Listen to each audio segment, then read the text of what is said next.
Ever wondered why the best baristas always swirl their coffee? Well, it's an art, a science, and a freaking vibe. So let's talk about the most underrated and the most enigmatic magic that is the swirl in coffee. Action! कितने आदमी थे? Alright, so this video is about the art of swirl. I've been thinking about this for a very long time now. One of the most underrated things in coffee while brewing the coffee is the art of swirling this coffee. Alright, so swirl is nothing but just swirling, but this holds so much of importance that right from the espresso to the flat white that you're making, or a cappuccino that you're making, or a latte that you're making, to the pour over that you're serving, there is an art of swirl that is involved, and it's so critical for anybody to taste that. I mean, I've done that several times. I usually do this. This is for all the cafe business entrepreneurs and founders. Make sure that you kind of do this exercise with your brewing team or your front team so that they get to know what is a good cup of coffee, what is a bad cup of coffee. That's your forte to do. So, all you have to do is take 2 glasses, pull 2 espresso shots, and then steam the milk. 1 glass, don't stir at all, and just start pouring the milk and build a beverage out of that. Keep it in front. Whereas the second one, when you pull the espresso, just make sure you swirl the espresso, and then you start adding a little bit of milk, then you swirl it again, and then you add rest of the milk. Now essentially what it will give you is a very nice homogenized beverage. It sounds like it's very basic, but believe me, I would say 99.99% of the people forget to do that. Even at the World Championships, when I was presenting my cup, it was very important for me to make sure that I swirl the espresso properly and then add a little bit of milk, then swirl it a little bit more, and then add the milk.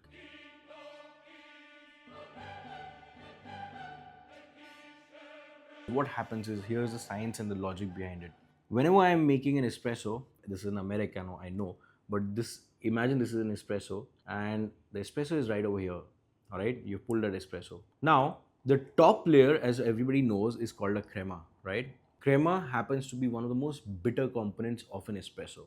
And essentially, when somebody has a first sip, that's the crema that comes into their mouth, onto their palate, which is super harsh. And the flavonoids or all the flavor profiles, they are kind of masked when something is very bitter.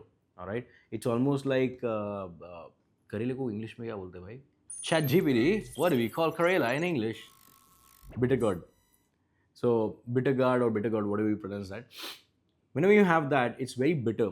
After that, you may not be able to taste a blueberry, the subtle notes of blueberry, because that's the bitter component sticks to your tongue the most, right? Similarly, when you have tasted the crema, the first thing, the crema, the most bitter thing, the other flavors inside the coffee, you will not kind of start finding them out.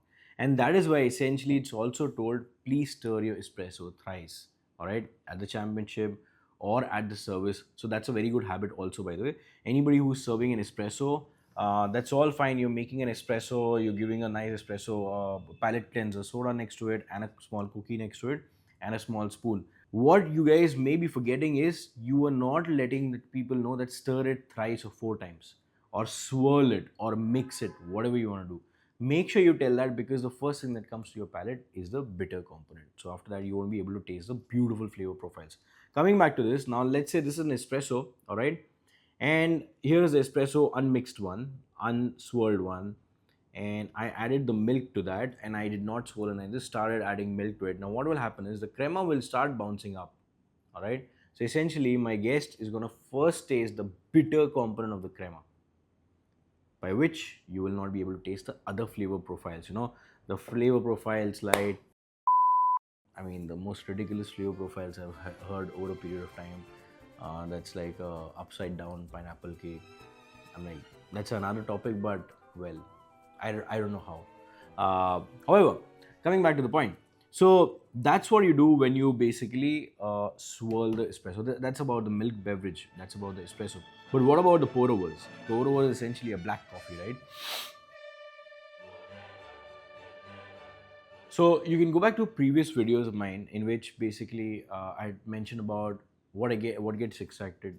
Sorry, we are new to it, so not kept the phone on silent. So the pour overs, whenever you're making a pour over, there are three different layers that get extracted at three different point of time. I think we'll do another video of that again, where essentially I'm explaining how a pour over, what are the three stages of pour over when you're extracting the first stage, the second stage, and the third stage. All right, I'll get back to that. But let's say I made a pour over in a cup, all right, and or in a carafe or in whatever container you're making it. If I don't stir it well, if I don't swirl it well, all right, my guest is essentially going to get a very unbalanced kind of a cup. Again, now there will be questions about, does it really make that much of a difference in a black coffee? Well, I would say it's a matter of 17 to 20. But my entire question is, why not score a 20 by just adding one action of a swirl? I'm sure it's not that difficult, right? The art of swirl is one of the most forgotten art or the most underrated art, and that's where the newbies or the new baristas make a lot of difference. So they may be pumping out a lot of beverages. You guys may be pumping out a lot of beverages, by the way. I've seen that happen at the airport. I've seen that happen at a lot of places. Pull out an espresso, swirl it gently, add milk a little bit, swirl it gently, and then add rest of the milk. Believe me, you'll start getting reviews that you have never gotten. All right. This is again a very top-notch kind of a secret at what I do while I train the brewers and my team and all. That really would matter. All right. So that's why I'm sharing it across. That make sure you swirl the coffee. Uh, that's about it. Your crema is coming up on the top, which is like a rough kind of a thing, right? It is almost it is exactly like when you're making, there are two ways, right? There are two things. One, you're making a sabzi, all right, you're making vegetable or chicken or whatever you're making, all right, and you put masalas and then you're mixing it, you're swirling it, you're doing it for a reason, so that everything gets homogenized. There's another thing, when a salad comes, there are people you'll see like they'll start sprinkling all that. In fact, I know people who bloody, when the food comes without tasting, they start putting lemon and all that. Yeah, bloody hell, I can never eat it. Then I can never eat it. I get irritated on that.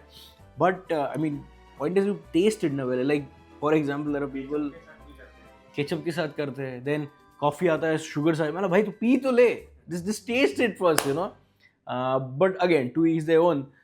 Don't spoil my beverage, but it makes a difference because it's almost like you sprinkle masalas on top, chili powder and all that on top, and if you have it, so it's going to be rough, right? The tomato won't taste like a tomato kind of. So this is an analogy that I'm drawing. So similarly here, when the crema is on the top, you have a sip and you're like, all of a sudden it's like that bitter, rough and all those things. But when it's mixed, it does feel a little bit milkier. But right from the first sip to the last sip, you'll get the same flavor.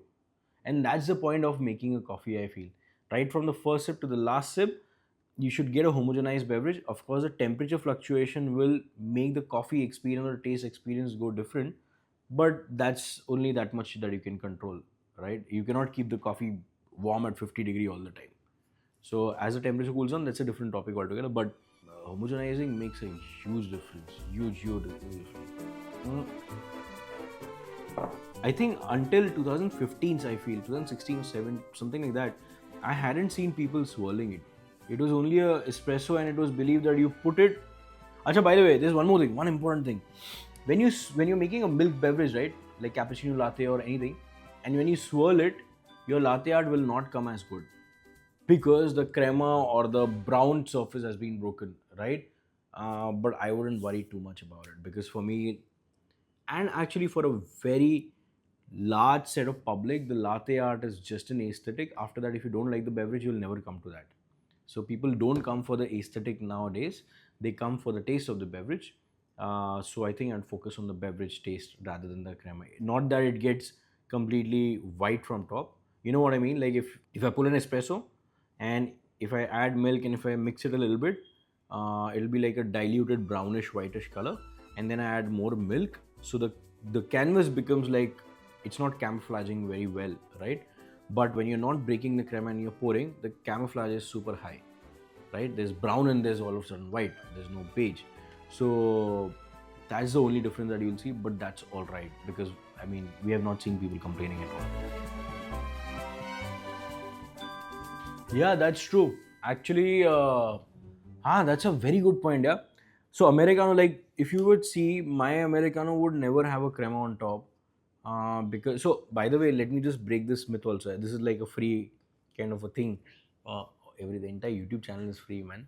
But Americano should be made, and I'm saying a should be. I would love to debate on that. Should be made with a hot water and then espresso on top. All right. It should not be the other way around because if you put the espresso and then hot water, the crema breaks. Okay. Now, if I'm putting hot water and then I'm putting espresso, the crema will not break. But I put an ice cube in that, so that basically dilutes. I mean, disappears the entire crema. Does that make my Americano bad? No. This is called as an MV Americano after my initials. And the other day I went to Hyderabad and some cafe and I asked him like, can I have one Americano? It's like a year back. So the barista did not know me and he's like, sir, you want a regular Americano or MV Americano? I'm like, what the hell? I'm like, what is MV Americano? So like, we add ice to it. I'm like, what is MV? Like, sir, we don't know that. So I'm like, alright, whatever, man, that works. That works. So yeah, that is a misconception quite a bit. But yeah, anyway, so guys, this video was about the art of swirling. Swirls are important in life. I mean, I was gonna go in a life philosophy mode, but let's not go there. But swirling is very important in coffee, and we're gonna see it happen right now.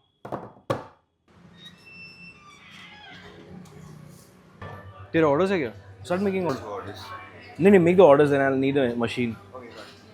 I think the aesthetics of the machine is not that great today.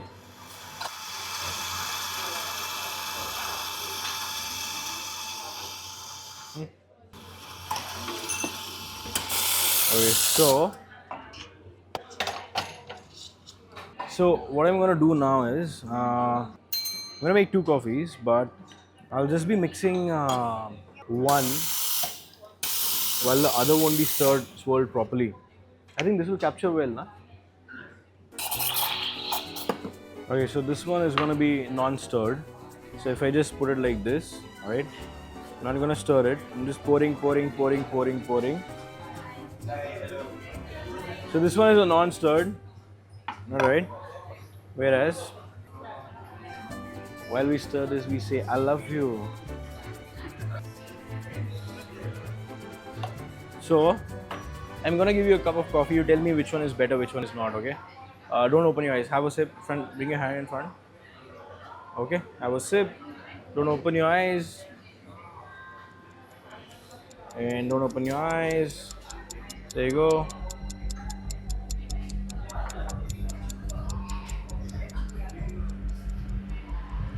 This one? There you go. So that's what happens with the swirl, alright? That's the importance of swirl. So what I did was I swirled the coffee. There's an order, right? Order off? Right. Taste and tell which one do you like better, quickly. There you go. This one, yeah. I have paid them extra today to see which one.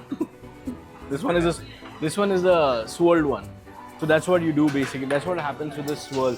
Like it's a very balanced beverage. It's very smooth, creamy, and easy to go. Whereas this one was like a little bit more better. Now the similar thing will happen with the espresso as well. And now about the espresso if we talk about. So the top side of is the crema, and the bottom side here is the heart and the body. You know, that's how it's differentiated. But if I give it to somebody and if I ask them to taste it just like that, it's gonna be tasting quite bitter in the first sip. So that's why I always say that you always have to either stir or you swirl it well or you do it both way, and then you're gonna get a very homogenized beverage. Now you see it's all properly mixed and then it's gonna taste much smoother. Fuck, that's so good. Fuck, that's so good. Sorry, that was not supposed to be that, but it is actually tasting very, very good. So that is what it does to the coffee when you swirl it well, alright? It is a milk beverage, the espresso, and when you even make a pour over, it's going to be entirely homogenized if you swirl it and give it. That's all. Alright guys, the video ends over here. We were discussing about the outro, but we don't have an outro. We don't want to do that. Please like, share, subscribe, kind of a thing. But I genuinely want to thank you all. By the way, this is the first video that we are shooting after a long time, but we are not releasing it right now. This is a little secret. We want to shoot it regularly. We want to keep the entire bank ready with us. So then we'll upload. So this could be you'll see some different lighting, different settings, and all those things gradually. However, as an outro that we have to shoot. I think thank you so much for subscribing to this channel. You kept it alive. Every time we saw the numbers, it was like it's increasing. That's amazing. And the reason that I was not shooting for a while was there were a lot of things that were happening at the same time. I mean, the company was growing, but also I wanted to start talking in front of camera to you guys only when I genuinely felt. And I'm really sorry for the gap. And thank you so much. I really enjoy being in front of camera. You can ask the team. It's a one take thing. Yes. Yes. Yeah. Always. Always. It's a one take thing. This is what I feel from the bottom of my heart. Sorry, top, bottom, and middle of my heart. So the crema is properly swirled. So this is an outro, a little too long, but thank you so much for holding on. I don't want to promise anything that exciting stuff coming along and all those things. The entire point is that those videos will be coming up, which we genuinely feel are close to my heart, and we want to talk, whatever we learn, and all those things. But your comments were absolutely stunning. Thank you so much. We'll keep it more engaging. I hope this really adds value to your life. That's something which is very, very important. That's absolutely what matters. And that's all. Thank you so much.